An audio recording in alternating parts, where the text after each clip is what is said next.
Selamat pagi pemirsa, apa kabar Anda di pagi hari ini? Senang sekali saya Graciela Taime dapat menjumpai Anda dalam Berita Papua. Sejumlah informasi menarik dan teraktual telah berhasil dirangkum tim redaksi kami. Berikut 3 berita utama hari ini.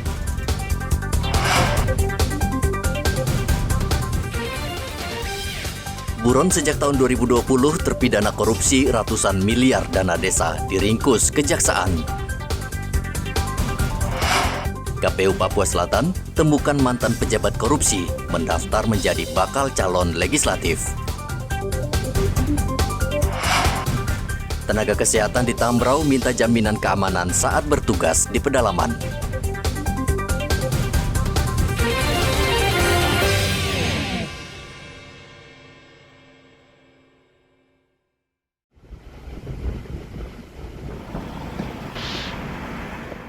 Tim tabur atau tangkap buronan Kejaksaan Tinggi Papua dibantu Kejaksaan Negeri Sorong menangkap Victor Aries Effendi yang terlibat tindak pidana korupsi dana desa Kabupaten Tolikara, Provinsi Papua Pegunungan tahun anggaran 2016. Terpidana masuk dalam daftar pencarian orang sejak tahun 2020 dan ditangkap di salah satu rumah makan di Kota Sorong. Sebelumnya, Victor menjabat Kepala Cabang PT Grosir Era Mandiri Cabang Tolikara yang ditunjuk langsung Kepala Badan Pemasyarakatan dan Kampung BPMK Kabupaten Tolikara, Peter Wandik, untuk menyalurkan dana desa senilai 360 miliar rupiah ke 540 kampung. Namun, Victor tanpa koordinasi malah membeli sejumlah sepeda motor dan peralatan lain yang memicu kemarahan kepala kampung. Pengadilan Negeri Wamena kemudian menjatuhkan hukuman 15 tahun penjara dan denda sebesar 128 miliar rupiah. Putusan Pengadilan Tinggi dikuatkan Mahkamah Agung.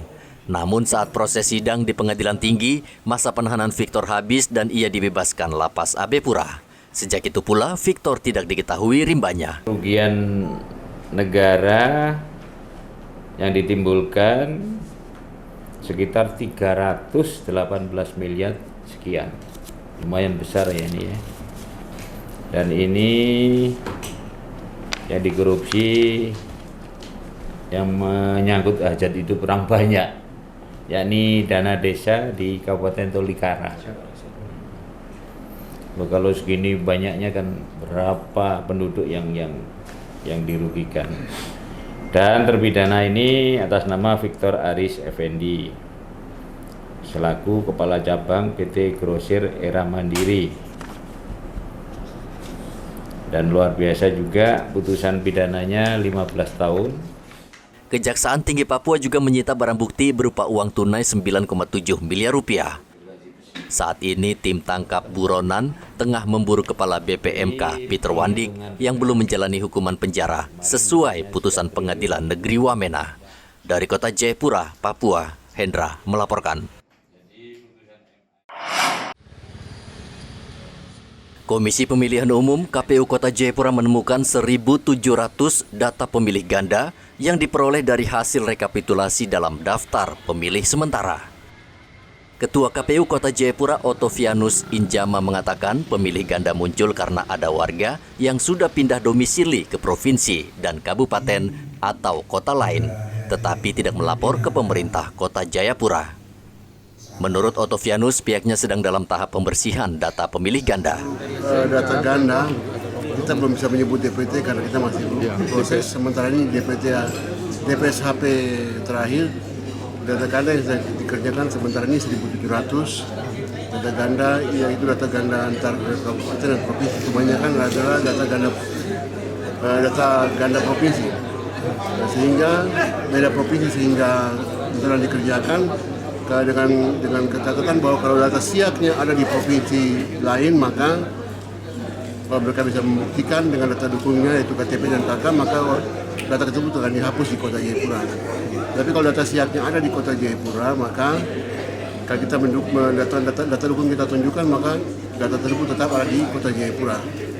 Seperti ini masih berproses, nanti mungkin di tanggal 19 atau 20 saat penetapan DPT tanggal 20 mungkin kita bisa melihat posisi data ganda sudah berapa yang masih di kota, berapa yang di TMS atau dinyatakan tidak memenuhi syarat. Ya sementara masih berproses. Saat ini KPU masih memperbaiki 260.000 pemilih sementara. KPU berencana akan menetapkan daftar pemilih tetap atau DPT dalam pleno KPU pada akhir Juni. Dari Kota Jayapura, Papua, Hendra melaporkan.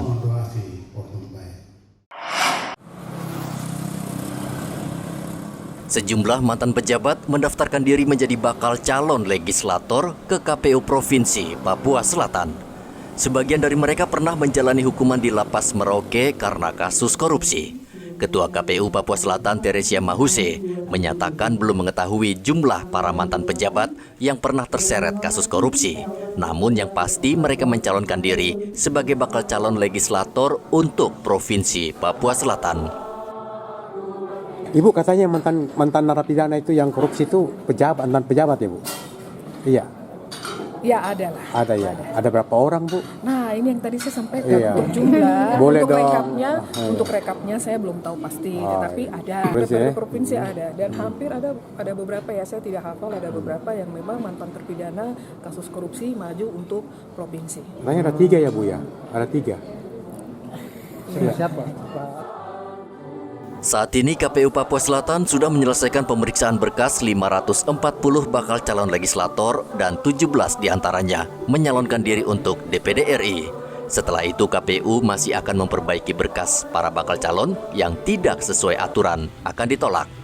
Sementara itu putusan Mahkamah Konstitusi tentang sistem proporsional terbuka pemilu tahun 2024 menuai beragam tanggapan. Sebagian besar bakal calon legislator menyetujui putusan Mahkamah Konstitusi karena sistem proporsional terbuka sangat tepat untuk Indonesia. Sangat mengapresiasi kepada MK yang dalam hal ini sudah menghasilkan sebuah keputusan yang menurut saya sangat adil, bijak, dan aspiratif. Karena selama ini kami sebagai bacalek, hal inilah yang kami sangat tunggu-tunggu. Karena selama ini kami menyimpan keraguan dan was-was manakala itu yang diputuskan adalah proporsional tertutup. Jadi terkait dengan putusan MK terbuka kemarin, itu kita dari Partai Kebangkitan Bangsa maupun saya sebagai caleg merespon ini dengan positif, karena ini kan membuka peluang kepada semua kalangan, bukan hanya di internal politik, tapi juga kepada orang-orang yang atau sebagai warga negara yang berkeinginan bergabung dengan partai politik dan masuk di dalam caleg ini.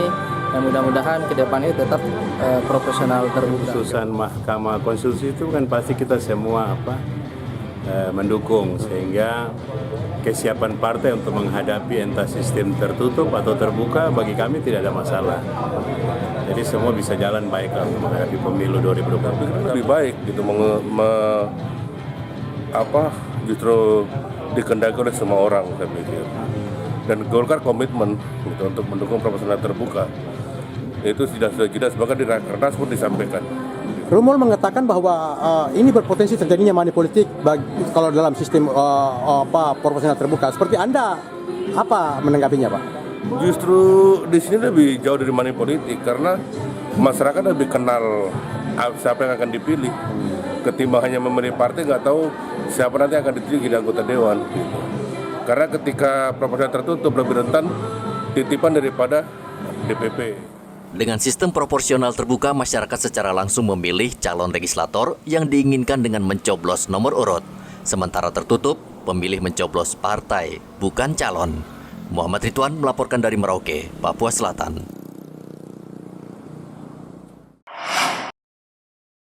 Belasan tenaga kesehatan di Kampung Bamus Bama, Kabupaten Tambrau, kini merasa aman bekerja setelah polisi dan tentara menangkap belasan aktivis KNPB pada 9 Juni lalu.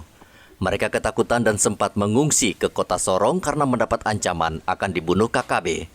Kini situasi di Kabupaten Tambrau sudah kembali normal. Pemkab Tambrau saat bertemu dengan para nakes menjamin keamanan dan keselamatan mereka selama bertugas. Dalam pertemuan tersebut, nakes mengeluh tidak adanya petugas keamanan di Puskesmas Sujak. Selain itu, tidak ada aliran listrik dan mobil puskesmas keliling untuk melayani warga hingga ke pelosok. Di Sujak itu tidak ada pos aparat, baik itu TNI ataupun Polri. Jadi keadaannya pada saat kejadian itu pada tanggal 9 Juni itu memang hanya ingin melindungi diri karena memang tidak ada keamanan, baik itu dari TNI, Polri, ataupun kepala kampung dan distrik. Jadi distrik Sujak itu pertama kampung Banso, Iyo, Pramane, Sujak, baru itu puskesmas baru, dan di sampingnya ada rumah dinas kami. Setelah itu tidak ada lagi rumah warga. Jadi kondisinya di rumah dinas kami itu tidak ada listrik. Jadi selama 2 tahun ini kami bersuadaya Bapak membeli bensin itu dengan uang kami sendiri. Bupati Tambrau Engelbertus Kocu mengatakan kabupaten yang dipimpinnya sangat luas dan terletak di wilayah pegunungan, serta sulit dijangkau, namun ia berjanji akan memenuhi permintaan para nakes. Kalau catatan bagi kami ya, kondisi APBD kami memang terbatas ya dengan kondisi Tambrau yang begitu luas ya, apalagi sampai dekat Manokwari sana. Tetapi dengan kondisi yang terbatas kami akan berusaha ya, seperti tadi saya sudah jelaskan, sampai di Abun, kemudian sampai di Kebar, ada kadis kesehatan, kadis pendidikan, dengan sarana yang terbatas, ya harus berusaha juga sampai ke sana. Jadi kadang kita baru sampai di Abun, masalah terjadi di KOR, kita baru sampai di KOR, di VR sudah terjadi masalah ini cukup banyak, belum apalagi masalah-masalah force majeure ya, seperti gempa bumi, bencana, longsor paling banyak di sini. Longsor paling banyak di Tambrau. Sehingga kita menetapkan Tambrau sebagai kabupaten konservasi. Harus kita jaga hutan. Tapi kalau pelayanan kesehatan kita akan berusaha dengan nakes ini, dan kita sudah lewat, terima kasih kepada pemerintah pusat yang sudah memberikan kita puskesmas ya. Jadi setiap distrik ya kadis akan ada, sehingga mempermudah pelayanan kesehatan. Cuma tenaga perawat ini yang kita terbatas, karena dengan adanya puskesmas sarana tambah, ada perawat kurang. Tenaga kesehatan merupakan ujung tombak pelayanan kesehatan terhadap warga di pelosok tanah Papua. Namun keselamatan mereka kerap terancam dan tidak sedikit dari mereka tewas dibunuh KKB. Topan melaporkan dari Tambrau, Papua Barat Daya.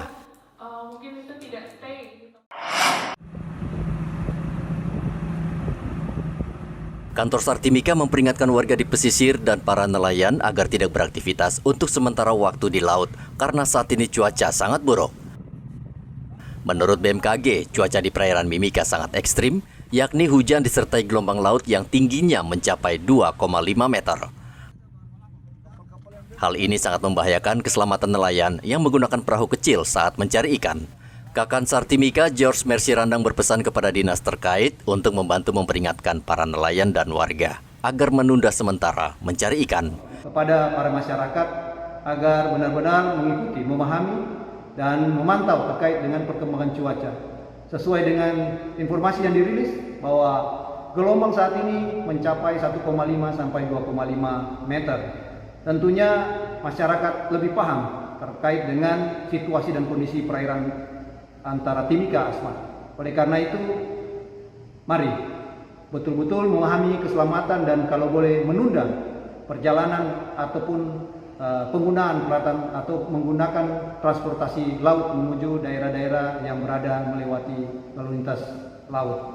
Kami juga memohon kepada instansi terkait agar benar-benar merangkul para pengguna transportasi laut, terutama yang mempunyai salah satu paguyuban yang mengkoordinir speedboat atau taksi-taksi penyeberangan yang berukuran kecil, agar lebih terarah lagi untuk melaporkan kelayakan dan bahkan boleh diakomodir agar mereka boleh disahkan keabsahannya, tentunya kelayakannya akan menjadi pegangan pelaporan mereka kepada dinas terkait untuk betul-betul speedboat ini layak berlayar atau tidak. Sartimika juga menghimbau nelayan dan warga agar selalu memperhatikan laporan cuaca yang dikeluarkan BMKG. Dari Mimika, Papua Tengah, Igobat Momolin melaporkan.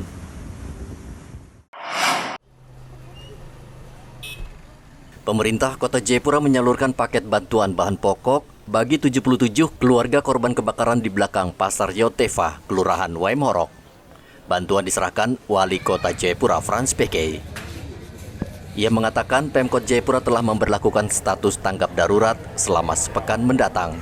Frans juga meminta para korban memberikan data yang benar kepada petugas di posko untuk bantuan permodalan bagi korban yang kiosnya terbakar. Kita juga memberikan penguatan, jumpa dengan warga, kemudian memberikan penguatan, kekuatan ya, harapan semangat kepada para korban supaya tetap semangat, tetap kuat, tetap sehat. Nah, karena pasti di tengah musibah ada saudara-saudara lain, ada dari kelompok-kelompok atau organisasi dan juga pemerintah pasti memberikan perhatian dalam berbagai cara, berbagai bentuk. Bisa bahan materi atau juga mengunjungi dengan memberikan motivasi dan berbagai bentuk. Nah, selain itu, saya juga tadi minta kepada dinas sosial dan juga semua dinas terkait untuk melakukan pendataan warga yang korban, data yang baik dan benar sesuai betul-betul fakta di lapangan untuk memberikan bantuan BAMA ataupun juga non BAMA, termasuk alat-alat rumah tangga, alat dapur. Ke depan kita usahakan untuk kita bisa berikan sesuai dengan kemampuan anggaran yang ada setelah melakukan pendataan. Menurut data Dinas Sosial Kota Jayapura, kebakaran menyebabkan 11 rumah kios yang dihuni 77 keluarga hangus terbakar. Kebakaran terjadi pada Sabtu pekan lalu sekitar pukul 12 siang. Api berasal dari salah satu rumah kios lalu dengan cepat menjalar ke rumah lain yang berdempetan. Tidak ada korban jiwa dalam kebakaran ini, namun kerugian material diperkirakan mencapai 1 miliar rupiah. Dari Kota Jayapura, Papua, Hendra melaporkan.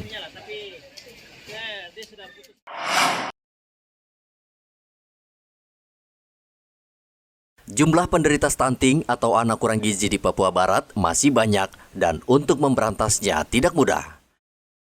Saat ini ada sekitar 2.500 anak penderita stunting yang tersebar di 7 kabupaten di Papua Barat. Dan jumlahnya bisa meningkat setiap tahun karena belum ada cara atau metode yang ampuh untuk menekan angka stunting. Salah satu kendala untuk menekan stunting adalah kondisi geografis di Papua Barat. Ini dialami Gubernur Papua Barat Paulus Waterpauw bersama tim Satgas Penanganan Stunting ketika mengunjungi salah satu daerah rawan stunting. Tim harus bersusah payah menempuh jalan terjal dan tidak beraspal untuk mencapai lokasi anak penderita stunting. Kendati demikian, Paulus optimis ia bersama tim bisa menurunkan angka stunting hingga 70% dalam waktu 6 bulan.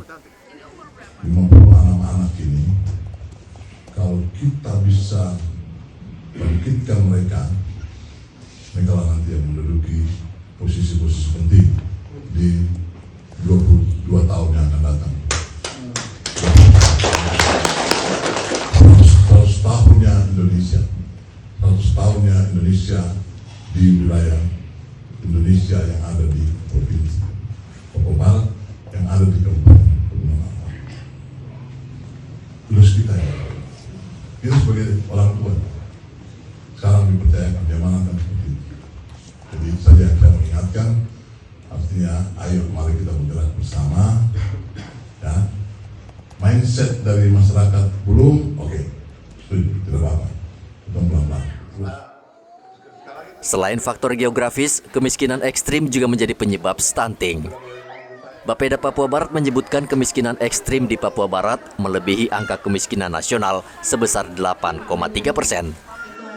Singkatnya, kemiskinan dan stunting adalah dua sisi dalam satu mata uang atau tidak bisa dipisahkan satu sama lain.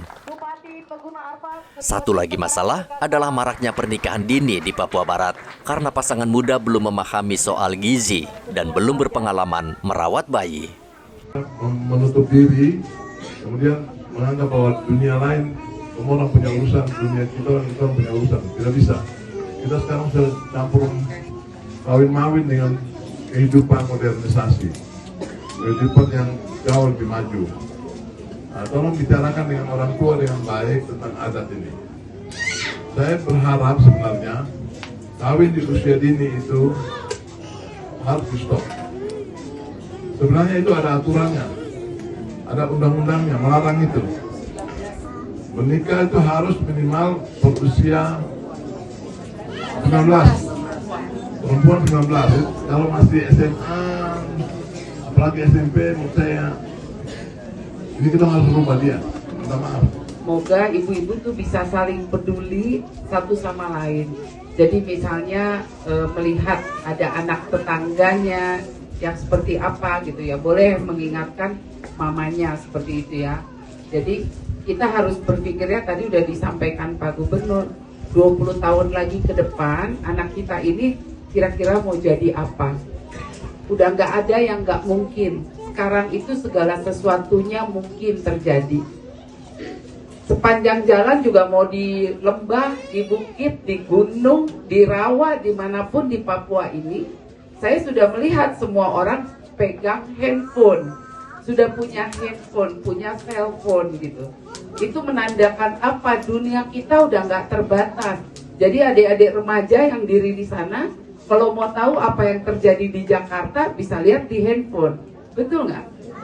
Kalau kita mau tahu makanan yang bergizi misalnya, oh nggak ada ibu dokter datang ke kampung saya, tapi kita tinggal buka handphone, kita bisa tahu makan yang bergizi yang murah tuh apa gitu. Berdasarkan hasil survei Status Gizi Indonesia atau SSGI, tahun 2022 angka stunting di wilayah Papua Barat sebesar 30%. Angka tersebut menunjukkan kenaikan sebesar 3,8% dibanding tahun sebelumnya. Kabupaten Pegunungan Arfak merupakan wilayah dengan prevalensi balita stunting tertinggi di Papua Barat, yakni mencapai 51,5%. Disusul Kabupaten Manokwari 36,6% dan Kaimana 29,2%. Pemerintah Papua Barat masih harus bekerja keras menurunkan angka stunting. Tentu ini tidak mudah karena membutuhkan dukungan dari berbagai pihak. Edi melaporkan dari Pegunungan Arfak, Papua Barat.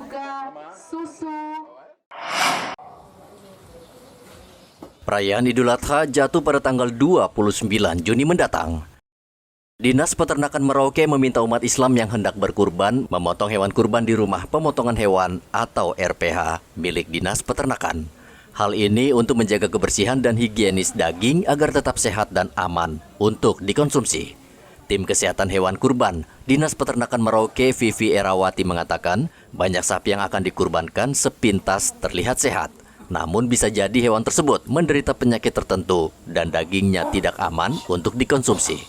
Untuk yang di rumah masing-masing kami sarankan ke RPH karena semisal di RPH pun akan dilakukan pemeriksaan. Takutnya pada saat dilakukan pemotongan di rumah kan kita tidak tahu mungkin pada saat di luar dia kelihatan baik-baik saja sebelum dipotong, tapi kan kita tidak tahu kondisi abnormalitas di dalam tubuhnya seperti apa.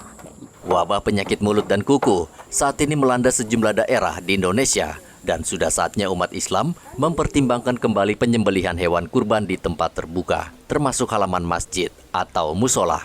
Muhammad Ridwan melaporkan dari Merauke, Papua Selatan.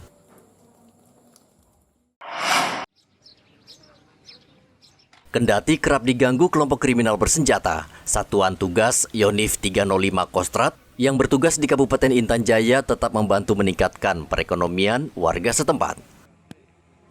Salah satu yang dilakukan TNI adalah membuka kawasan tempat hiburan untuk anak-anak yang dibangun di pos Intan Jaya. Wahana bermain merupakan terobosan tentara dan setiap hari wahana ramai dikunjungi anak-anak dan orang dewasa yang haus akan hiburan. Mereka ada di sini, hadir di sini mengembangkan kreativitas ekonomi masyarakat, ekonomi kerakyatan dengan cara banyak sekali kegiatan-kegiatan ekonomi yang dilakukan, yaitu tanaman, memberikan contoh kepada masyarakat, bagaimana cara menanam kol, bagaimana menanam wortel, bagaimana menanam kacang, sangat-sangat mendukung. Sebelum kegiatan-kegiatan gerakan-gerakan terjadi, para wisata Intan Jaya itu turis-turis yang datang ke sini di atas 300 orang turis bule. Tapi sekarang karena kegiatan konflik seperti ini mereka batasi, tidak datang. Tapi dengan cara foto-foto sekarang ini diekspos kegiatan pembangunan dari pemerintah, pembangunan dari anggota seperti ini, ada spot-spot foto. Ini pasar wisata yang sangat menarik ini yang dibuat seperti ini sekarang. Provinsi Papua Tengah, khususnya di Kabupaten Intan Jaya, memiliki potensi wisata yang indah. Namun pembangunan pariwisata menemui kendala, salah satunya gangguan dari KKB. Dengan adanya wahana pariwisata di area Posko Yonif 305, TNI berharap bisa memberikan hiburan bagi warga di daerah yang rawan KKB, serta sedikit banyak bisa membantu perekonomian di daerah ini.